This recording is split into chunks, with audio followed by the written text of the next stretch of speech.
రాజ్యాంగంతో భారతదేశాన్ని పరిపాలించుకుంటున్నామో దాదాపు 299 మంది ఇక్కడున్న వాళ్ళలో అంబేద్కర్ గారు, అలాగే నెహ్రూ గారు, తర్వాత సర్దార్ వల్లభాయ్ పటేల్జీ, తర్వాత రాజేంద్ర ప్రసాద్ లాంటి చాలామంది, దాదాపు 299 మంది 2 సంవత్సరాల 11 నెలల 18 రోజుల పాటు కృషి చేసి భారతదేశానికి దాదాపు కొన్ని వందల సంవత్సరాలు పరిపాలించుకున్న ఇబ్బంది లేనటువంటి ఒక రాజ్యాంగాన్ని తయారు చేయాలనేటువంటి ఉద్దేశంతో దాన్ని తయారు చేసుకున్నాము. ఈరోజు మరీ ముఖ్యంగా భారతదేశం గణతంత్ర దినోత్సవం ఎందుకు జరుపుకుంటున్నామంటే, ఇప్పుడు బాబు చెప్పింది, అనాదిగా మనం వందల సంవత్సరాల పాటు విదేశీ పాలకుల చేతుల్లో మగ్గిపోయినాం మనం. సో ఒకప్పుడు భారతదేశం చాలా సంపన్నమైన దేశం. మనకి 6వ తరగతి చరిత్ర పుస్తకాల్లో రాసి ఉంది ఏమంటే, దాదాపు 3000-4000 సంవత్సరాల క్రితము భారతీయులు బంగారంతో తీగలు తయారు చేసి ఆ తీగలతో చీరలను నేసి ఆ చీరలను కట్టుకొని ఉన్నారనేది అందులో సారాంశం. అంటే 4000-5000 సంవత్సరాల క్రితము మనం బంగారంతో నేసిన చీరలు కట్టినటువంటి సంపన్న దేశం. కానీ ఈరోజు భారతదేశం పేద దేశం. మరి సంపద ఎక్కడికి వెళ్ళిపోయింది?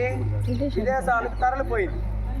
ఒక్కొక్కరుగా తరలించుకొని పోయినారు. ఉదాహరణకి దాదాపు 200 సంవత్సరాల పాటు ఈ దేశాన్ని పరిపాలించిన బ్రిటిష్ వాళ్ళు ఈ భారతదేశం నుండి 60 లక్షల కోట్ల విలువ చేసే సంపదను తీసుకొని పోయినారు. 64 లక్షల కోట్ల సంపదని భారతదేశం నుండి ఇంగ్లాండ్కి వాళ్ళు వాడల్లో తరలించుకుంటూ పోయారు.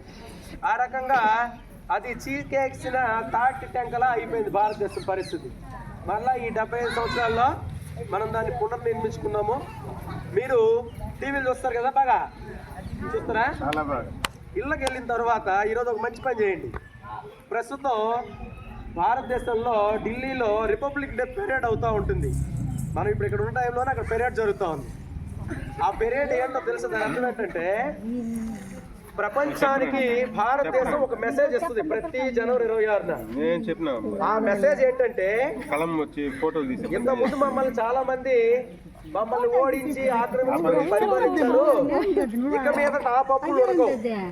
భారతదేశం చాలా బలమైన దేశం. కావాలంటే మా దగ్గర మా జోలికి వస్తే మేము ఎలాంటి క్షిపణులు ప్రయోగించగలమో, మీ మీద ఎలాంటి బాంబులతో అటాక్ చేయగలమో, మాకు ఎన్ని రకాల సైన్యం ఉందో చూపించడం కోసం పెరేడ్ అనేది జరుగుతుంది ఈరోజు. ఆ పెరేడ్ ఏదో ముచ్చటగా సరదా కోసం కాదు. ఆ పెరేడ్లో భారతదేశంలో త్రివిధ దళాలు, ఆర్మీ కానీ, నేవీ, ఎయిర్ ఫోర్స్ 3 దళాలు ఉంటాయి అందులో. అలాగే భారతదేశాన్ని రక్షించడానికి దాదాపు 27-28 పారామిలిటరీస్ ఉన్నాయి.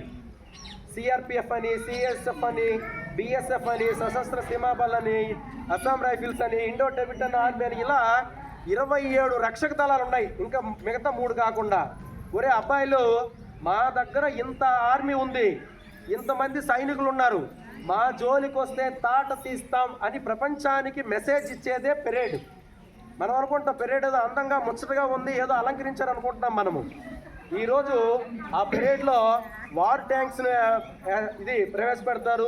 మన దేశంలో ఉండే పవర్ఫుల్ మిసైల్స్ని ఆ పెరేడ్లో చూపిస్తారు. సో మన దగ్గర ఉండే అధునాతనమైన బాంబింగ్స్ కూడా అందులో ప్రవేశపెట్టి చూపిస్తారు. జనరల్గా సీక్రెట్గా ఉంచుకోవాలి కదా అవి. కానీ వాటిని ఎందుకు ప్రదర్శిస్తున్నారంటే, శత్రువుకి వణుకు పుట్టాలి. భారతదేశం జోలికి రావాలంటే శత్రువుకు వణుకు పుట్టాలి. అదే ఆ మెసేజ్. ప్రతి 26న భారతదేశం ఒక వేరే దేశం అధ్యక్షుడిని, ఒక ఆయన్ని ఇన్వైట్ చేస్తుంది అధ్యక్షుడిగా. ఎందుకో తెలుసా? ఒక దేశం స్వతంత్ర దేశంగా ప్రపంచంలో ప్రకటించబడాలంటే ప్రపంచంలో ఉన్న 200 దేశాల్లో ఏదో ఒక దేశాధ్యక్షుడు లేదా ఆ దేశము ఈ దేశం స్వతంత్రమైన దేశమే అని గుర్తించాలి. అలా గుర్తించడం కోసమే ఒక బలమైన దేశానికి సంబంధించిన అధ్యక్షుడిని మన వాళ్ళు ప్రతి 26న పిలుస్తారు ఒక గెస్ట్గా. కాబట్టి భారతదేశం అనేది చాలా సార్వభౌమాధికార దేశం. మా జోలికి ఎవరు వచ్చినా మేము తిరిగి ప్రతిస్పందిస్తాం. గతంలో ఆపరేషన్ సింధూర్ చూసాం మనం, మీరు టీవీల్లో వార్తల్లో చూశారు. ఆ సింధూర్ అనేది ఏంటి? భారతదేశం లోపలికి ఉగ్రవాదులు వచ్చి దాదాపు 27-28 మందిని వాళ్ళ కుటుంబాలు, భార్య పిల్లల ముందే ఆ యజమానిని చంపారు. వాళ్ళు పిల్లల్ని తల్లిని చంపలేదు. వాళ్ళు మీ దిక్కును కాడికి పోయి చెప్పుకోండి, మీ ఇంటికి ఎవరైతే మీ హెడ్ ఆఫ్ ది ఫ్యామిలీ ఉన్నారో మీ భర్తలు ఉన్నారో మీ పసుపు కుంకాలు చెరిపేస్తామని చెప్పి ఆ 27 మందిని చంపడం, దాని పేరు మీదుగానే భారతదేశం ఆపరేషన్ సింధూర్ ఏ తిలకాన్నైతే మా భారత స్త్రీల నుదుటి నుండి మీరు దూరం చేశారో అదే పేరుతో మీ అంతు చూస్తామని చెప్పి పెట్టినటువంటి పేరే ఆ సింధూరం అనేది. అలాగే భారతదేశం నుండి పాకిస్తాన్కి సింధు నది ప్రవహిస్తూ ఉంది. ఈ సింధు నది నీళ్ళు వెళ్తేనే పాకిస్తాన్కి వాళ్ళకి అక్కడ పంటలు పండడం కానీ నీళ్లు కానీ. ఆ సింధూర్ ఈ రెండు కలిపి సింధు నది వాటర్ను కూడా ఆపేసింది భారతదేశం. మేము పైన ఉన్నాము, మా నీళ్లు తాగి మా మీద అటాక్ చేస్తారా మీరని చెప్పి సింధు నది వాటర్ని కూడా పాకిస్తాన్కి వెళ్లకుండా ఆపింది. సో ఈ రకంగా ఎవరైనా భారతదేశం జోలికి వస్తే మేము బలంగా ప్రతిస్పందిస్తాము.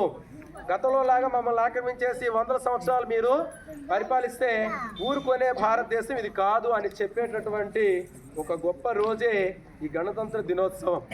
భారత రాష్ట్రపతి పదవి, భారత సార్వభౌమాధికారం వచ్చినటువంటి రోజు. ఈరోజు భారతదేశ అత్యున్నతమైనటువంటి పదవి పైన ఒక ఆదివాసీ గిరిజన మహిళ, ఒక భరతమాత ముద్దుబిడ్డ ఈరోజు భారతదేశ ప్రథమ పౌరురాలుగా ఉంది అంటే అది మనం రచించుకున్నటువంటి భారత రాజ్యాంగం తాలూకు గొప్పతనం. ఒక సాధారణమైనటువంటి ఉపాధ్యాయురాలుగా ఒరిస్సాలోని గిరిజన తండాల్లో ఉండేటటువంటి ఒక మహిళ, ఆమెకేమీ గ్లామర్ లేదు, ఎన్నికల్లో పోటీ చేసి గెలవలేదు. కానీ ఆ అత్యున్నతమైనటువంటి పీఠం, ప్రధానమంత్రి శక్తివంతమైందే కానీ పరిపాలన మొత్తం రాష్ట్రపతి సంతకం చేస్తేనే జరుగుతుంది.